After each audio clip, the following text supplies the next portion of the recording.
ہاں جی، اب ہم نے قلم یوز کرنی ہے، یہ قلم ہوتی ہے، ٹھیک ہے،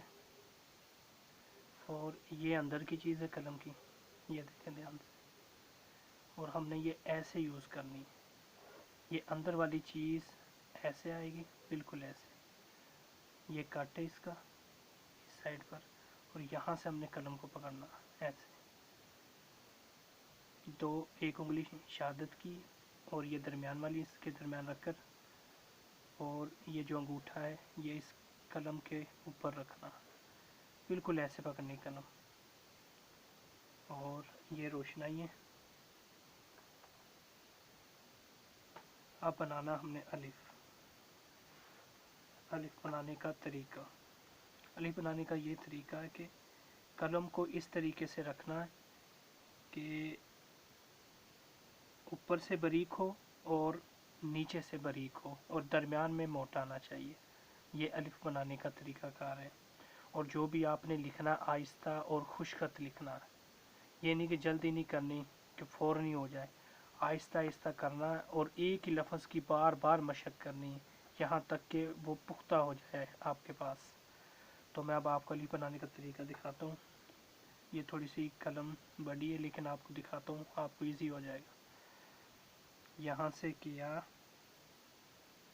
بالکل آہستہ سے،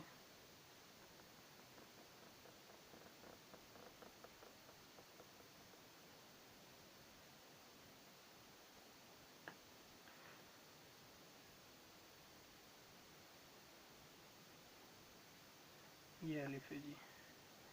پھر اور دکھاتا ہوں،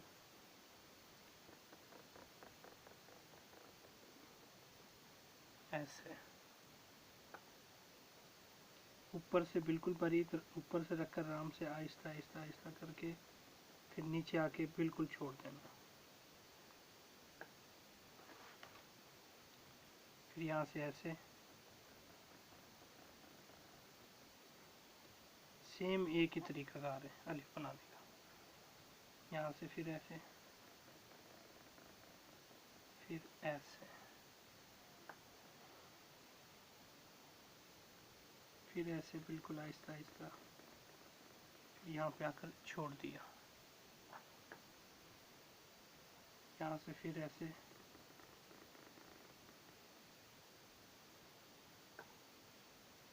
یہاں سے پھر ایسے۔ قلم کو اس طریقے سے رکھنا ہے کہ قلم کا یہ چیز اسے کہتے ہیں، ایک سرے سے لے کر دوسرے سرے تک کی درمیان کی جگہ کو ہم قط کہتے ہیں خطاطی کے اصول میں سے۔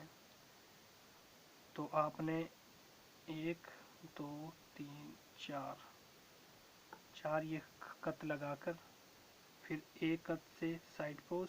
لیفٹ سائڈ کا اور پھر نیچے جا کر رائٹ سائڈ پر، اس طریقے سے الف بنانا۔